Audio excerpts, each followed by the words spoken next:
Welcome to this explainer. Today, we're demystifying one of the most absolutely critical, yet honestly totally mundane-looking pieces of engineering on an oil well, the Christmas tree. Let's get right into it. Okay, let's dive into this by looking at a staggering number, $20 million. That's roughly what it costs to bring a massive drilling rig to a site for 60 days, punch a hole thousands of feet into the earth, and complete it well. You've got this towering, noisy, highly staffed industrial marvel, but eventually it packs up and drives away. That entire multi-million-dollar operation just vanishes over a span of several days. So what's left standing in that empty field? Well, it's just a quiet, compact stack of painted valves and gauges about the size of a person.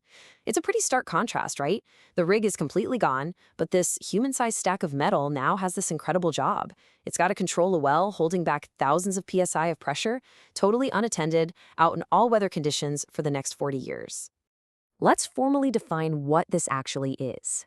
A Christmas tree is basically an assembly of valves, gauges, and chokes installed right at the top of a completed well to control the flow of oil and gas. And hey, if you're wondering about the odd name, some oilfield worker a long time ago looked at this specific stack of fittings and thought, that kind of looks like a decorated tree. The name stuck, and it's literally what the whole industry uses today. And this brilliantly illustrates how it all comes together.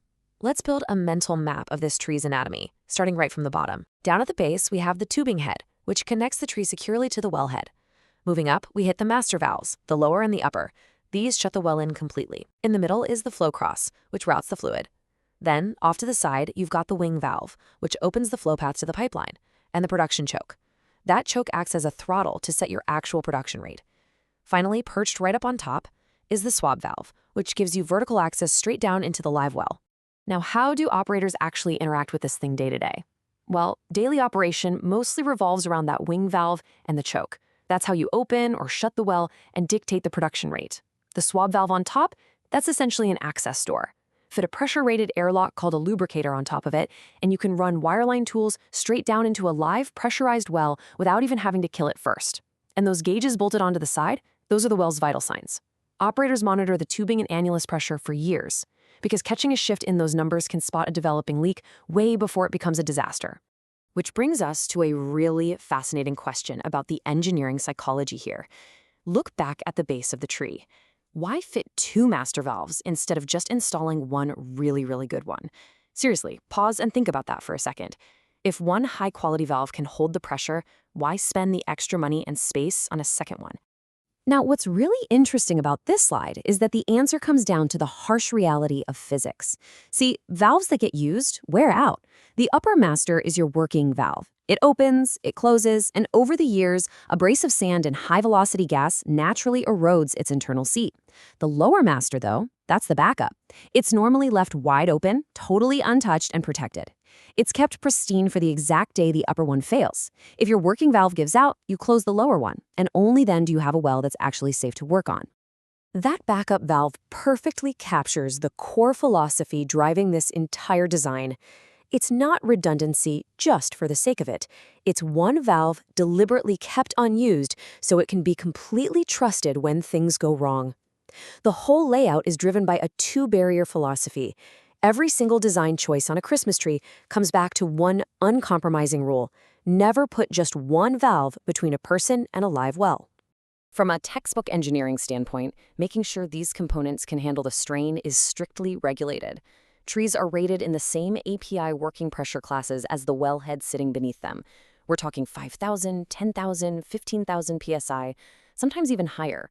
But the golden rule here is that the rating of the whole assembly simply equals the rating of its lowest rated component.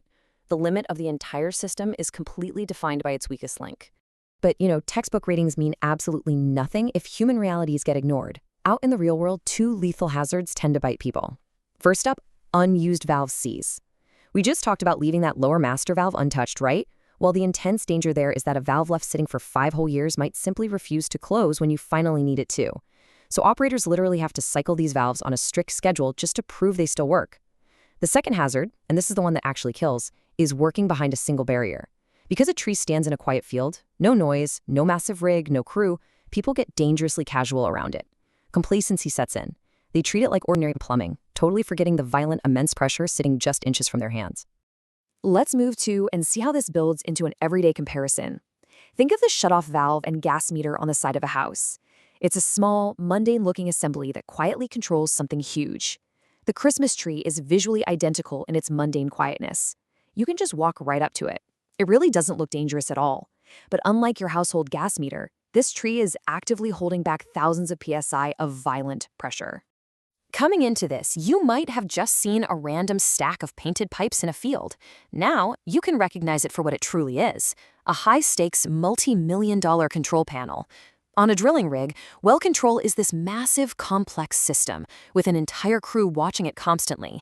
But on a producing well, well control is just this. Just a few valves, totally unattended, weathering the elements, sometimes for decades. So the crucial point is this. The tree isn't just a simpler version of well control. It is the entire well control system for 99% of a well's life. It carries an immense, enduring responsibility. So the next time you drive past a quiet oil field, ask yourself, how many other invisible, multi-million-dollar forces are being quietly held back by simple, silent engineering right under our noses? Keep learning, stay curious, and I'll catch you in the next explainer.